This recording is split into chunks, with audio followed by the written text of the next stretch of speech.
Hello everyone, welcome back to RSC commerce classes.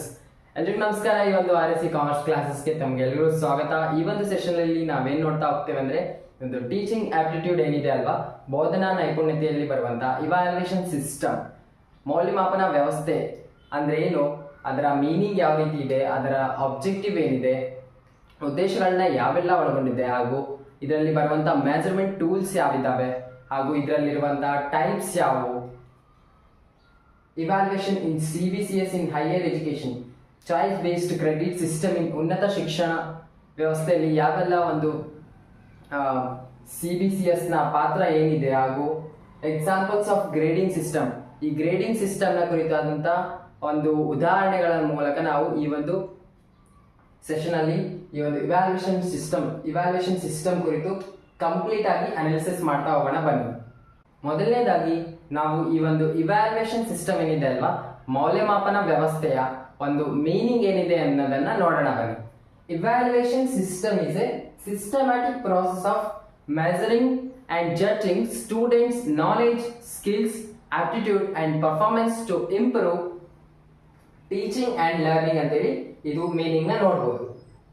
ಈ ಮೌಲ್ಯಮಾಪನ ವ್ಯವಸ್ಥೆ ಅಂದ್ರೆ ವಿದ್ಯಾರ್ಥಿಗಳ ಒಂದು ಜ್ಞಾನ, ಕೌಶಲ್ಯ, ಮನೋಭಾವ ಹಾಗೂ ಕಲಿಕೆಯ ಒಂದು ಫಲಿತಾಂಶಗಳನ್ನು ಅಳೆಯುವಂತ ಮತ್ತು ನಿರ್ಧಾರಗಳನ್ನು ತೆಗೆದುಕೊಳ್ಳುವಂತ ಒಂದು ವ್ಯವಸ್ಥಿತವಾದ ಪ್ರಕ್ರಿಯೆಯನ್ನು ನಾವೇನಂತ ಕರಿಬಹುದು, ಮೌಲ್ಯಮಾಪನ ವ್ಯವಸ್ಥೆ ಅಂತೇಳಿ ಕರಿಬಹುದು.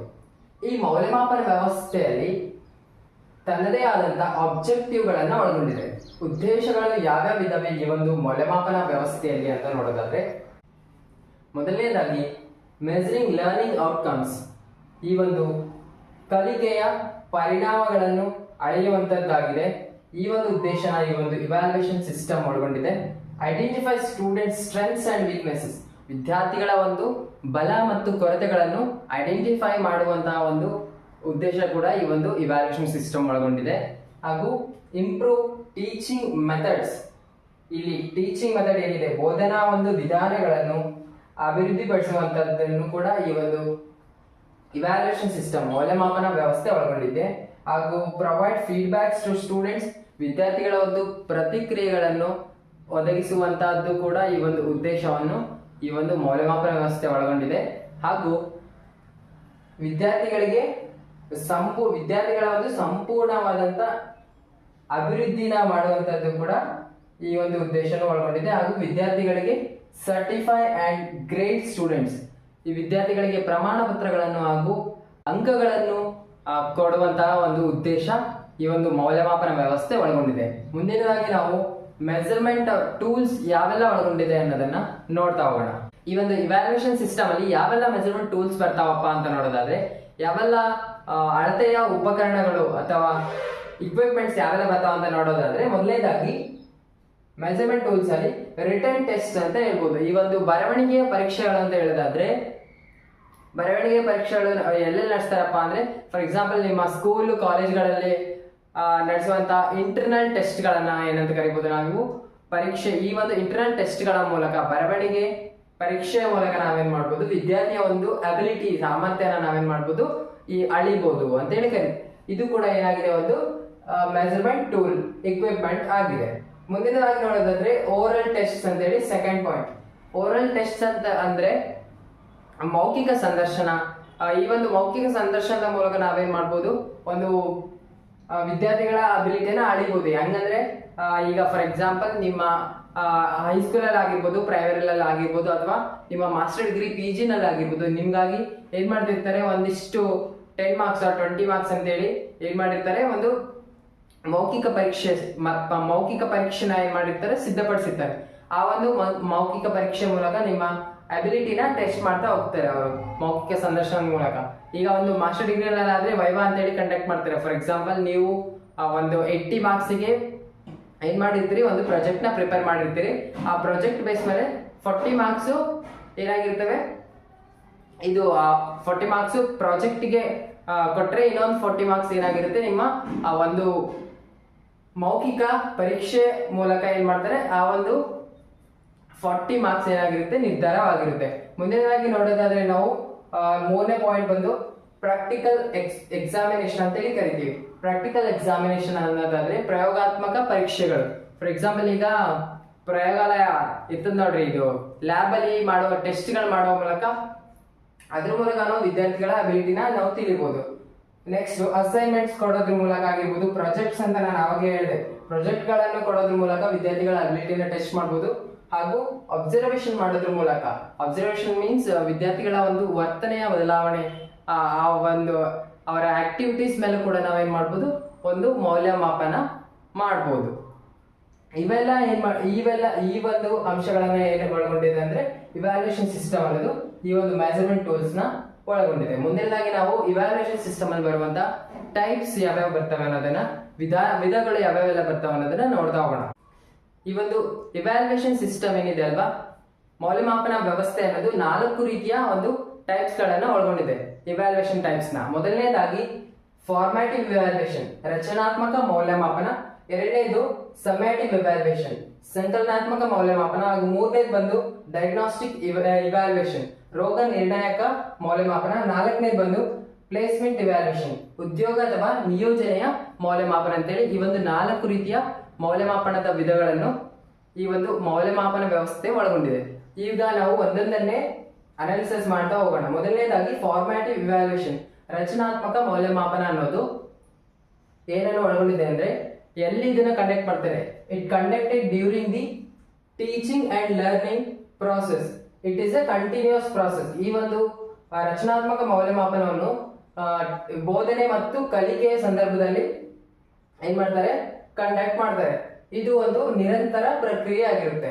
Okay, for example internal test ಅನ್ನೋದು ಯಾವುದಕ್ಕೆ ಸಂಬಂಧಿಸಿರುವಂತದ್ದು, ಫಾರ್ಮ್ಯಾಟಿವ್ ಇವ್ಯಾಲ್ಯೂಯೇಷನ್, ರಚನಾತ್ಮಕ ಮೌಲ್ಯಮಾಪನಕ್ಕೆ ಸಂಬಂಧಿಸಿರುವಂತದ್ದು.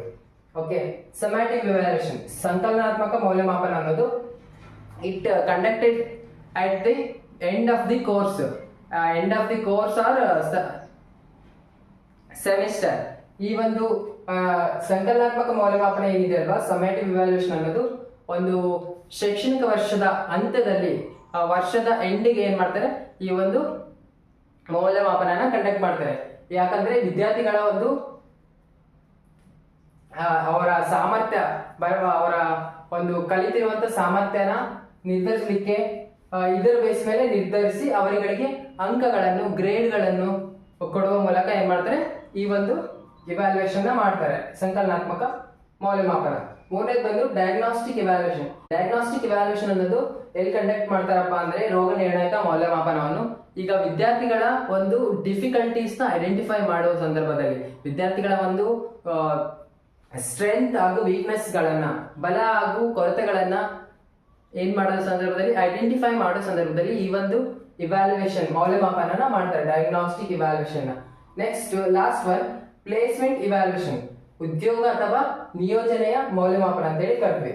ಈ ಒಂದು ಉದ್ಯೋಗ ಅಥವಾ ನಿಯೋಜನೆಯ ಮೌಲ್ಯಮಾಪನ ಎಲ್ಲಿ ಕಂಡಕ್ಟ್ ಮಾಡ್ತಾರೆ ಅಂದ್ರೆ, ಫಾರ್ ಎಕ್ಸಾಂಪಲ್ ಪ್ಲೇಸ್ಮೆಂಟ್ ಮಾಡ್ಕೊಳ್ಳುವ ಸಂದರ್ಭದಲ್ಲಿ, ಫಾರ್ ಎಕ್ಸಾಂಪಲ್ ನೀವೀಗ PGCET ಎಕ್ಸಾಮ್ ಬರ್ದಿರ್ತೀರಿ, ನಿಮಗೆ ಒಂದು ಉತ್ತಮವಾದ ಅಂಕ ಬಂದ್ರೆ ಮಾತ್ರ ನೀವು ಯಾವ ಕಾಲೇಜ್ನ ಸೆಲೆಕ್ಟ್ ಮಾಡ್ತೀರೋ ಆ ಕಾಲೇಜ್ ಏನಾಗಿರುತ್ತೆ, ನಿಮಗೆ ಅಲಾಟ್ ಆಗಿರುತ್ತೆ. ಈ ರೀತಿಯ ಒಂದು ಮೌಲ್ಯಮಾಪನ ಎಲ್ಲಿ ಕಂಡಕ್ಟ್ ಮಾಡ್ತಾರೆ ಅಂದ್ರೆ, ಈ ಒಂದು ಪ್ಲೇಸ್ಮೆಂಟ್ ಇವ್ಯಾಲ್ಯೂಯೇಷನ್ ಅಥವಾ ನಿಯೋಜನೆ ಅಥವಾ ಉದ್ಯೋಗ. ಈಗ ಉದ್ಯೋಗಕ್ಕೆ ಆಯ್ಕೆ ಮಾಡಿಕೊಳ್ಳುವ ಸಂದರ್ಭದಲ್ಲಿ ಏನ್ ಮಾಡ್ತಾರೆ, ಕಂಡಕ್ಟ್ ಮಾಡ್ತಾ ಹೋಗ್ತಾರೆ. ಈ ರೀತಿಯ ಒಂದು 4 ಇವ್ಯಾಲ್ಯೂಯೇಷನ್ ಟೈಪ್ಸ್ ನ ನಾವು ಈ ಒಂದು ಇವ್ಯಾಲ್ಯೂಯೇಷನ್ ಸಿಸ್ಟಮ್ ಅನ್ನೋದು ಒಳಗೊಂಡಿದೆ. ಇದನ್ನು ನಾವು ಕಂಪ್ಲೀಟ್ ಆಗಿ ಅನಾಲಿಸಿಸ್ ಮಾಡಿದ್ದೇವೆ. ಮುಂದಿನದಾಗಿ ನಾವು CBCS, choice based credit system ಅನ್ನೋದು ಯಾವ ರೀತಿ ಒಳಗೊಂಡಿದೆ, ಇದರ ಪಾತ್ರ ಏನಿದೆ ಅನ್ನೋದನ್ನ ನೋಡ್ತಾ ಹೋಗೋಣ. ಅದಕ್ಕಿಂತ ಮುಂಚಿತವಾಗಿ ಏನ್ ನೋಡೋಣ ಅಂದ್ರೆ, ಅಸೆಸ್ಮೆಂಟ್, ಇವ್ಯಾಲ್ಯೂಯೇಷನ್ ಅಂಡ್ ಮೆಜರ್ಮೆಂಟ್ ಇರುವಂತಹ ವ್ಯತ್ಯಾಸಗಳನ್ನ ತಿಳಿಯೋಣ.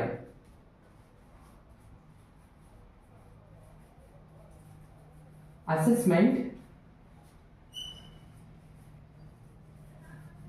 evaluation and measurement.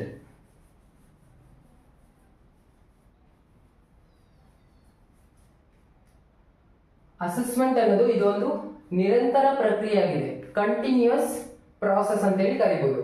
ಇವ್ಯಾಲ್ಯೂಯೇಷನ್ ಅನ್ನೋದು ಒಂದು ಏನಾಗಿದೆ, ಈಗ ಹೇಳಿದ್ವಿ ನಾವು ಯಾವ್ಯಾವ ಸಂದರ್ಭಕ್ಕೆ ತಕ್ಕಂತೆ ಇವ್ಯಾಲ್ಯೂಯೇಷನ್ ಮಾಡೋದನ್ನ, ಇದೇನ್ ಮಾಡೋದು, ಸಂದರ್ಭಕ್ಕೆ ತಕ್ಕಂತೆ ಮೌಲ್ಯಮಾಪನ ಮಾಡೋದನ್ನ ಒಳಗೊಂಡಿರುತ್ತೆ. ಇದು ಮೆಜರ್ಮೆಂಟ್ ಅನ್ನೋದು ಇದು ಕ್ವಾಂಟಿಟೇಟಿವ್ ಬೇಸ್ಡ್ ಆಗಿರುತ್ತೆ. ಫಾರ್ ಎಕ್ಸಾಂಪಲ್ ಮಾರ್ಕ್ಸ್ಗಳನ್ನ, ಅಂಕಗಳನ್ನ ನಿರ್ಧರಿಸುವಂಥದ್ದು ಈ ಒಂದು ಮೆಜರ್ಮೆಂಟ್ ಅಂತೇಳಿ ಕರಿಬಹುದು.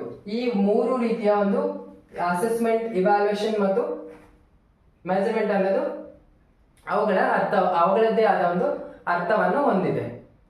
ನೆಕ್ಸ್ಟ್ ನಾವು ಈ ಒಂದು CBCS choice based credit system ಕುರಿತು ನೋಡ್ತಾ ಹೋಗೋಣ. ಈ ಒಂದು CBCS choice based credit system, ಆಯ್ಕೆ ಆಧಾರಿತ ಕ್ರೆಡಿಟ್ ವ್ಯವಸ್ಥೆ ಅನ್ನೋದು, ಇದನ್ನ ಯಾರು ಇಂಟ್ರೊಡ್ಯೂಸ್ ಮಾಡ್ತಾರೆ ಅಂತ ನೋಡೋದಾದ್ರೆ ಈ by UGC university grants commission ಅನ್ನೋರು ಇಂಟ್ರೊಡ್ಯೂಸ್ ಮಾಡ್ತಾರೆ. ಯಾವಾಗ ಅಂತ ನೋಡೋದಾದ್ರೆ 2015ರಲ್ಲಿ 2015 ಈ ಒಂದು CBCS ನ ಇಂಟ್ರೊಡ್ಯೂಸ್ ಮಾಡ್ತಾರೆ. ಇದು ಹೈಯರ್ ಎಜುಕೇಶನ್ಗೆ ಸಂಬಂಧಿಸಿರುವಂತ ಒಂದು ವ್ಯವಸ್ಥೆಯಾಗಿದೆ. ಓಕೆ, ಇದನ್ನ ಯಾಕೆ ಇಂಟ್ರೊಡ್ಯೂಸ್ ಮಾಡ್ತಾರೆ ಅಂತ ನೋಡೋದಾದ್ರೆ to provide flexibility and credit based ಕರಿಕ್ಯುಲಮ್ಗೋಸ್ಕರ. ಏನ್ ಮಾಡ್ತಾರೆ, ಫ್ಲೆಕ್ಸಿಬಿಲಿಟಿ ಅಂದ್ರೆ ಹೊಂದಾಣಿಕೆಗೆ ಅಥವಾ ವಿದ್ಯಾರ್ಥಿಗಳ ಒಂದು ಆಸಕ್ತಿಗೆ ಅನುಗುಣವಾಗಿ ಏನ್ ಮಾಡ್ಬೇಕು, ಕೋರ್ಸ್ಗಳನ್ನ ಆಯ್ಕೆ ಮಾಡ್ಲಿಕ್ಕೋಸ್ಕರ ಈ ಒಂದು CBCS choice based credit system, ಆಯ್ಕೆ ಆಧಾರಿತ ಕ್ರೆಡಿಟ್ ವ್ಯವಸ್ಥೆ ಏನ್ ಮಾಡ್ತಾರೆ, UGC ಅವರು ಇಂಟ್ರೊಡ್ಯೂಸ್ ಮಾಡ್ತಾರೆ 2015ರಲ್ಲಿ. ಯಾವ ರೀತಿ ಆಯ್ಕೆ ಮಾಡ್ತಾರೆ ಈ ಒಂದು CBCS ನಲ್ಲಿ ಕೋರ್ಸ್ ಅನ್ನೋದನ್ನ ನಾವು ನೋಡ್ತಾ ಹೋಗೋಣ. Which students can choose courses and earn credits and are evaluated through continuous and semester end assessments ಅಂತ ಹೇಳಿ ನೋಡ್ಬೋದು.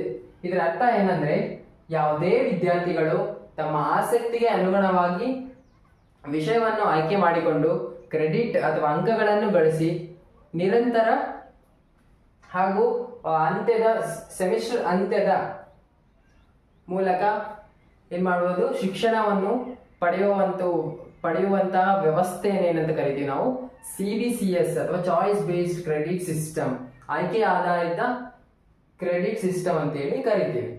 ಇದರ ಒಂದು ಯಾವ್ಯಾವ ಒಂದು ಫೀಚರ್ಸ್ ಅಥವಾ ಕ್ಯಾರೆಕ್ಟರಿಸ್ಟಿಕ್ಸ್ ನ ಗುಣಲಕ್ಷಣಗಳನ್ನ ಒಳಗೊಂಡಿದೆ ಅನ್ನೋದನ್ನ ನಾವು ನೋಡ್ತಾ ಹೋಗೋಣ. ಈ ಒಂದು CBCS choice based credit system ನ ಫೀಚರ್ಸ್, ಗುಣಲಕ್ಷಣಗಳು ಏನಿದಾವೆ ಅಂತ ನೋಡೋಣ ಬನ್ನಿ. ಚೂಸ್ ಕೋರ್ಸಸ್, ಇಲ್ಲಿ ವಿಷಯಗಳನ್ನ ಆಯ್ಕೆ ಮಾಡಿಕೊಳ್ಳುವಂತ ಒಂದು ವ್ಯವಸ್ಥೆನ ಒಳಗೊಂಡಿದೆ. ಯಾವ ರೀತಿ ಅಂದ್ರೆ core and elective, open elective. Core ಅಂದ್ರೆ ಕಂಪಲ್ಸರಿ ವಿಷಯಗಳನ್ನ ತೆಗೆದುಕೊಳ್ಳಬೇಕಾಗಿರುವಂತಹ ವ್ಯವಸ್ಥೆನ ಒಳಗೊಂಡಿದೆ, ಹಾಗೂ ಎಲೆಕ್ಟಿವ್ ಅಂಡ್ ಓಪನ್ ಎಲೆಕ್ಟಿವ್, ವಿದ್ಯಾರ್ಥಿಗಳ ಆಯ್ಕೆಗೆ ಅನುಗುಣವಾಗಿ ಕೂಡ ವಿಷಯಗಳನ್ನ ಇಲ್ಲಿ ಈ ಒಂದು ಸಿಸ್ಟಮ್ ಅಲ್ಲಿ ತೆಗೆದುಕೊಳ್ಬಹುದು CBCS ಸಿಸ್ಟಮ್ ಅಲ್ಲಿ. ಹಾಗೂ ಎರಡನೇದು ಬಂದು ಕ್ರೆಡಿಟ್ ಬೇಸ್ಡ್ ಕರಿಕ್ಯುಲಮ್, ಕ್ರೆಡಿಟ್ ಆಧಾರಿತ ಈ ಪಠ್ಯಕ್ರಮವನ್ನು ಕೂಡ ಒಳಗೊಂಡಿರುತ್ತೆ ಈ ಒಂದು CBCS ಅನ್ನೋದು. ಅದೇ ರೀತಿಯಾಗಿ ಮೂರನೇ ಪಾಯಿಂಟ್ ಬಂದು ಸೆಮಿಸ್ಟರ್ ಸಿಸ್ಟಮ್, ಸೆಮಿಸ್ಟರ್ ನ ವ್ಯವಸ್ಥೆಯನ್ನು ಕೂಡ ಒಳಗೊಂಡಿದೆ. CIA ಅಂಡ್ EAC, ಇದು ನಾಲ್ಕನೇ point. CIA means continuous internal assessment and EAC end semester examination. Continuous internal assessment ಅನ್ನೋದು ಏನನ್ನು ಒಳಗೊಂಡಿದೆ ಅಂದ್ರೆ ಕ್ವಿಝಸ್ ಆಗಿರ್ಬೋದು, ಅಸೈನ್ಮೆಂಟ್ಸ್ ಆಗಿರ್ಬೋದು, ಸೆಮಿನಾರ್ಸ್ ಆಗಿರ್ಬೋದು, ಪ್ರಾಜೆಕ್ಟ್ಸ್ ಆಗಿರ್ಬೋದು, ಇವುಗಳೆಲ್ಲ ಏನು ಒಳಗೊಂಡಿದೆ, CIA ಕಂಟಿನ್ಯೂಸ್ ಇಂಟರ್ನಲ್ ಅಸೆಸ್ಮೆಂಟ್ ಒಳಗೊಂಡಿದೆ.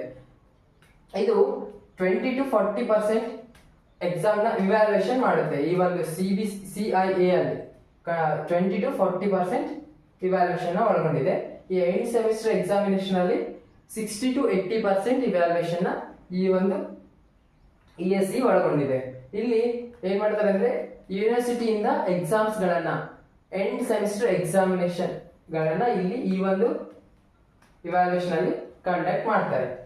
Next credits transfer between institutions, credit ಗಳನ್ನ, ಅಂಕಗಳನ್ನ ಏನ್ ಮಾಡ್ಬೋದು, ವಿಶ್ವವಿದ್ಯಾಲಯದಿಂದ ವಿಶ್ವವಿದ್ಯಾಲಯ ಅಥವಾ ಸಂಸ್ಥೆಯಿಂದ ಸಂಸ್ಥೆಗೆ ಏನ್ ಮಾಡ್ಬೋದು, ಟ್ರಾನ್ಸ್ಫರ್ ಮಾಡ್ಬೋದು. ಹಾಗೂ ಲಾಸ್ಟ್ ಪಾಯಿಂಟ್ ಬಂದು ಗ್ರೇಡ್ ಪಾಯಿಂಟ್ಸ್ ನ ಒಳಗೊಂಡಿದೆ ಈ ಒಂದು CBCS. ಯಾವ್ಯಾವ ಗ್ರೇಡ್ ಪಾಯಿಂಟ್ಸ್ ನ ಒಳಗೊಂಡಿದೆ ಅಂದ್ರೆ CGPA ಮತ್ತು SGPA ಅಂತೇಳಿ ಗ್ರೇಡ್ ಪಾಯಿಂಟ್ಸ್ ನ ಒಳಗೊಂಡಿದೆ.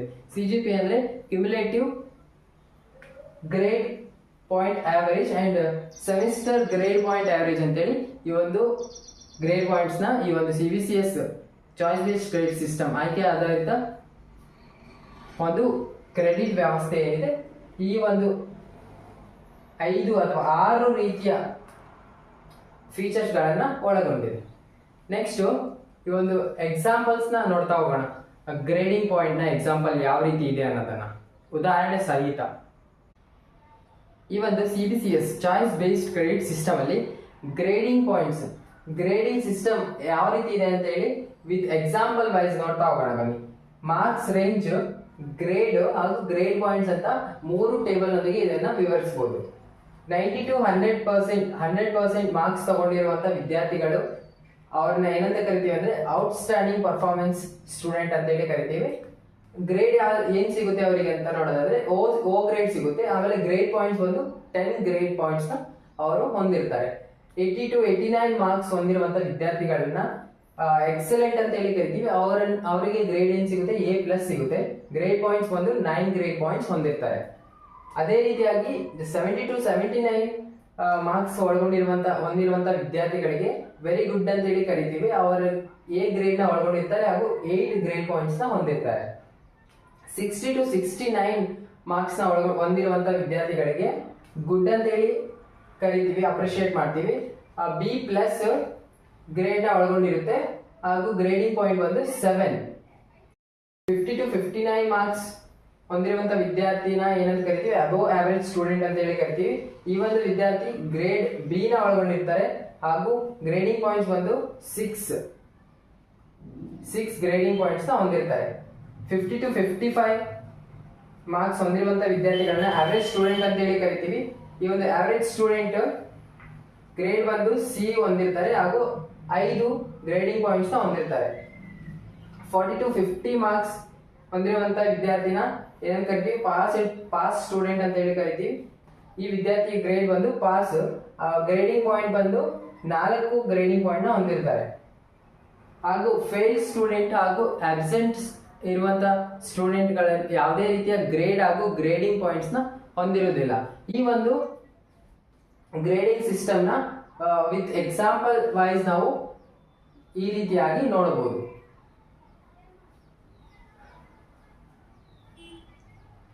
ಈ ಒಂದು ಸೆಷನ್ ನ ಕಂಪ್ಲೀಟ್ ಒಂದು ಕೀ ನೋಟ್ಸ್ ಆಗಿ ನಮ್ಮ ಟೆಲಿಗ್ರಾಮ್ ಚಾನಲ್ ಅಲ್ಲಿ ನಿಮಗೆ ಲಿಂಕ್ ಡಿಸ್ಕ್ರಿಪ್ಷನ್ ಅಲ್ಲಿ ಕೊಟ್ಟಿರ್ತೀನಿ. ಅದನ್ನ ವ್ಯೂ ಮಾಡಿ ನಮ್ಮ ಟೆಲಿಗ್ರಾಮ್ ಚಾನಲ್ ನ ಜಾಯಿನ್ ಆಗೋದ್ರ ಮೂಲಕ ಈ ಒಂದು ನೋಟ್ಸ್ ನ ನೀವು ಅಲ್ಲಿ ಡೌನ್ಲೋಡ್ ಮಾಡ್ಕೋಬಹುದು.